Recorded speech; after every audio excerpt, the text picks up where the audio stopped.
안녕하세요, 미스터 모입니다. 파타야로 패키지나 자유여행을 오시면은 보통 유명한 쇼들을 많이 보시는 편이긴 하죠. 특히나 이제 파타야에서 유명한 트랜스젠더 쇼인 알카자 쇼나 티파니 쇼, 이렇게 굉장히 유명하고, 비단 이런 쇼들은 파타야에만 있는 건 아니죠. 푸켓이라든지 방콕을 가도 트랜스젠더들이 하는 쇼들은 많이 있는 편이고요.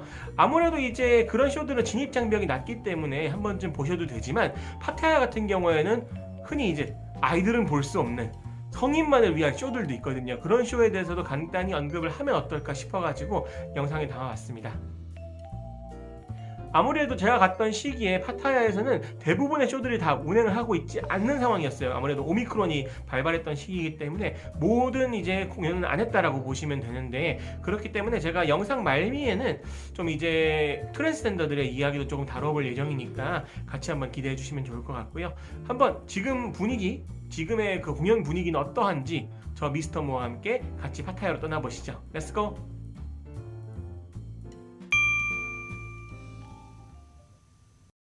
파타야는 워낙에 잘 갖춰진 유명 관광지다 보니까 다양한 쇼들을 볼 수 있는데요. 그 중에서도 대표적인 쇼인 티파니 쇼와 알카자 쇼는 지난번 편에 소개해드렸던 터미널 21 그리고 센트럴 마리나 백화점 근처에 위치를 하고 있습니다. 지금 보시고 계신 영상이 티파니 쇼 공연장으로 도보로 걸어가는 길입니다. 터미널 21에서 나와가지고 천천히 걸어가고 있어요.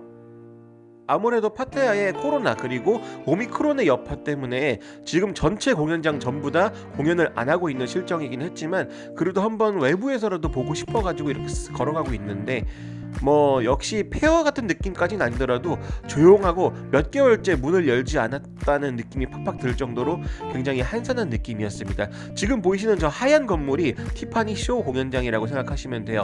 항상 밤이 되면은 저기도 조명을 막 키우면서 어마어마하게 규모가 크게 공연을 했던 걸로 기억을 하고 있습니다. 파타야 여행을 패키지로 오게 되면 꼭 한 번씩 옵션으로 거론되는 곳이 이 비가이쇼 공연장입니다. 비가이쇼는 일반적인 공연이랑은 좀 틀리고 19세만 볼 수 있는 완전 성인 공연이라고 생각하시면 돼요.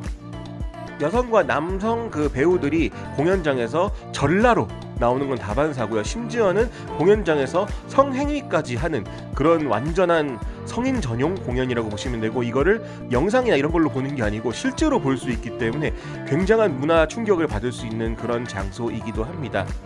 그렇다 보니 이 공연이 봐도 후회, 안 봐도 후회 이런 별명을 가지고 있어요. 그래서 좀 여유가 되신다면은, 성인이라면은 한 번쯤 보셔도 그래도 경험해보는 건 좋잖아요. 그래서 나쁘지는 않은데, 지금 보시는 것처럼 간판에 테이프까지 칭칭 감아가면서 공연을 안 하고 있는 모습을 보였습니다. 여기 또한 오미크론의 여파로 몇 달째 공연을 안 하고 있다라고 얘기를 들었어요. 개인적으로 파타야에서 볼 수 있는 건전한 쇼들 중에서는 가장 유명하면서도 추천드릴 수 있는 게 알카자 쇼예요. 티파니 쇼랑 많이 비교가 되는 쇼인데, 여기가 조금 더 공연장의 크기라든지 아니면 퀄리티가 더 좋았던 걸로 전 개인적으로 기억을 하고 있습니다. 하지만 공교롭게도 이 알카자 쇼조차도 현재 공연을 하고 있지 않는 상태였고요. 지금 보시면은 간판에 뭘 씌워놨죠. 그런 걸로 봤을 때 몇 달째 여기 또한 공연을 하지 않고 있는 게 아닌가라는 생각이 들었고요. 사실은 이제 구글맵을 봤을 때는 오픈을 했다라는 이야기를 들어가지고 어쩌면 공연을 다시 볼 수 있을까라는 생각도 들었지만, 실제로 왔을 때는 뭔가 계속 공사 중이기도 했고 세단장을 한다는 느낌이 많이 강해가지고 현재로서는 공연을 볼 수 없다가 맞는 것 같았어요. 지금 보실 사진과 영상은 2017년도에 제가 파타야에 가서 알카자 쇼를 직접 보고 찍었던 영상과 사진입니다. 영상과 사진에서도 볼 수 있듯이 굉장히 화려하고 아름다우며 각 나라의 테마를 그 배경으로 해서 공연을 했기 때문에 정말 멋있었어요. 특히나 여성보다 더 아름다운 트랜스젠더들이 배우가 돼서 공연을 이끌어 나간다는 게 정말 신기하고 문화 충격이 컸던 걸로 기억이 납니다.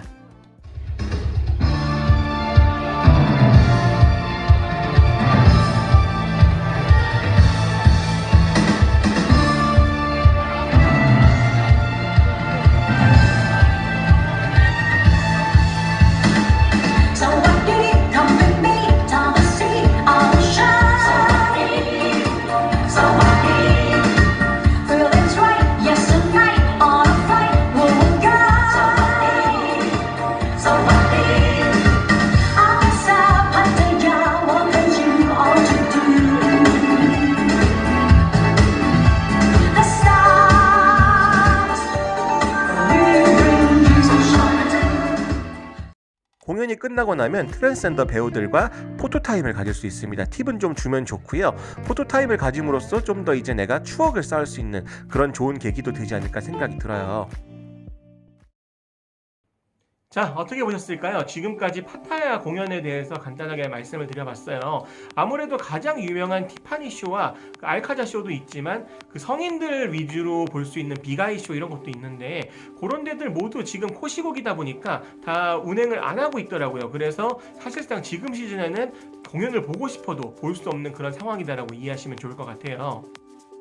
그리고 제가 영상에서도 말씀을 드렸지만 이런 티파니 쇼나 알카자 쇼 같이 대표하는 쇼들 같은 경우에는 모든 공연에 참가하는 사람들이 다 트랜스젠더들이거든요. 그리고 아마 뉴스나 아니면 많이 사회적으로도 알고 계시는 분들이 있으시겠지만 태국에는 트랜스젠더들이 정말 많습니다. 그래서 사람들이 생각을 해요.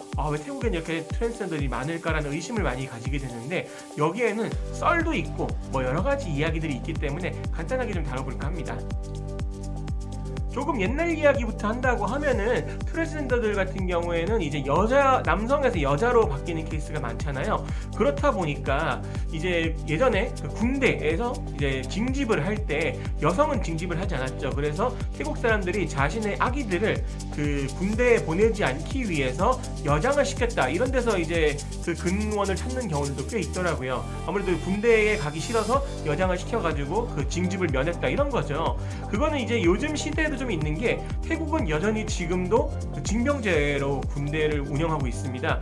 흔히 얘기하는 제비뽑기를 해가지고 뽑히는 사람들이 군대를 가거든요. 근데 그런 신검하는 데 가보면은 이제 여성처럼 보이는 트랜스젠더들이 많이 와요. 그런 사람들은 군대를 면제받을 수 있기 때문에, 물론 경우에 따라 다르긴 하겠지만 군대를 면제받을 수 있기 때문에 그런 이유로 트랜스젠더가 되는 경우도 있기야 할 것 같습니다. 물론 이건 어디까지나 옛날 이야기이기 때문에 지금까지 통용된다는 건 아닐 수 있어요. 그리고 이런 얘기도 있는데요. 태국은 철저한 모계 사회예요. 그렇다 보니까 아무래도 남성보다 여성이 가정이라든지 사회에서의 지위가 좀 더 있는 편이라고 생각하는 경우가 많습니다. 특히나 이제 직장을 구할 때 남성들에 비해서 여성들이 좀 더 좋은 직장에서 구할 수 있다. 뭐 이런 썰도 있고요. 아무래도 이 서비스업이 많이 발달한 나라니까 식당에서 남직원보다 여직원을 더 많이 뽑는다든지 뭐 이런 것도 있을 수 있고, 아무래도 남자들보다는 여자들을 덜 게으르고 좀 더 이제 활발하고 그리고 가정을 책임진다 이런 느낌이 있기 때문에 남성보다는 여성을 선호하는 사상 같은 게 좀 있어요. 그런 부분 때문에 트랜스젠더가 좀 더 많다라는 설도 있습니다. 이것도 어디까지나 근거가 있는 건 아니지만 사회 분위기로 봤을 때는 충분히 근거가 있는 얘기라고 생각은 들어요. 하지만 트랜스젠더가 되는 뭐니 해도 가장 큰 이유는 결국은 이제 개인의 정체성이죠. 그게 가장 큰 것 같습니다. 우리나라에서도 이제 흔히 얘기하는 동성애와 관계가 있을 수도 있겠지만 남자가 남자를 좋아해. 근데 내가 여성성을 띠고 있어. 그런 경우에는 이제 남성으로서는 이제 기능을 할 수가 없기 때문에 트랜스젠더가 돼가지고 그 자신이 여성성을 좀 더 이제 부각한다거나 드러낸다거나 이런 것도 있을 수 있고요. 이건 어떻게 보면 생계와도 아까 말씀드린 관계가 있을 수 있고, 아니면은 진짜 내가 여성의 그런 마음을 가지고 있는데 남성으로 사는 건 도저히 불가능한 케이스들이 있기 때문에 그런 사람들 또한 수술을 받아서 트랜스젠더가 되는 경우가 많습니다. 아무래도 이런 부분들이 좀 더 자유로운 나라다 보니까 전 세계에서 트랜스젠더 수술이 가장 잘 발달되어 있는 나라 또한 태국이고요. 그리고 이제 트랜스젠더 수술은 잘 발달되어 있지만 그 나라 사람들은 이제 미용 같은 경우는 잘 못해요. 그래서 되게 웃긴 게 트랜스젠더 수술을 받고서도 한국에 와서 성형하거나 이런 경우도 있다라고 보시면 돼요. 그래서 좀 특이한 케이스들이 많이 있죠. 그리고 그렇게 수술을 받는데 비용이 많이 들어요. 그렇다 보니까 어떤 경우에는 내가 뭐 외모라든지 뭐 가슴이라든지 이런 데는 수술 다 끝냈지만 결정적으로 우리 주니어 수술을 못 해가지고 주니어가 남아있는 경우들도 있고, 어떻게 보면 이게 또 성상품화가 되는 경우도 있어요. 그래서 이런 주니어만 남아있는 트랜스젠더들을 보통 태국에서는 레이디보이라고 부르죠. 뭐 서양권에서 쉬메일이라고도 부르는데 레이디보이들도 정말 많습니다. 그래서 보통 이제 태국에서 내가 여자를 꼬신다고 뭐 예를 들어서 뭐 어플을 돌린다거나 아니면 헌팅을 한다거나 했을 때 그 사람이 무조건 여자가 아닐 수도 있어요. 어떻게 보면 외모는 정말 여자보다 더 예쁘게 생겼어요. 근데 뭐 아래쪽에는 달려 있다거나 아니면 수술을 했다거나 이런 식으로 트랜스젠더인 경우도 많이 있으니까 그런 부분들을 참고하셔서 주의하시는 게 되게 중요하다라고 보시면 될 것 같아요. 이건 어떻게 보면 태국의 사회에 대한 이야기고 문화에 대한 이야기이기 때문에 트랜스젠더가 무조건 나쁘다라고 말할 수는 없습니다. 저 또한 이제 동성애에 대한 부분에 대해서 뭐 부정적인 생각을 가지고 있는 사람은 전혀 아니기 때문에 그 나라 사람들이 어떻게 사느냐 이런 거는 크게 뭐 문제가 되진 않는다고 생각을 해요. 하지만 그 때문에 피해가 있어서는 안 되기 때문에 우리들도 잘 알고 이 나라의 문화를 존중하면서 같이 받아들이면 어떨까라는 생각도 많이 들곤 하죠. 조금은 횡설수설한 이야기가 되어버리긴 했는데 어떻게 보셨을지 모르겠어요. 지금까지 제가 그 파타야에서 그 트랜스젠더 공연들이라든지 아니면 뭐 트랜스젠더에 대한 이야기를 좀 간단하게 다뤄봤는데 어떻게 보셨을지 모르겠습니다. 다음 편에서는 또다시 여행 이야기를 한번 이야기를 나눠볼 테니까요. 많이 기대 부탁드리고요. 지금까지 미스터 모였습니다. 다음 영상에 좀 더 즐겁고 알찬 영상으로 인사드리도록 하겠습니다. 감사합니다.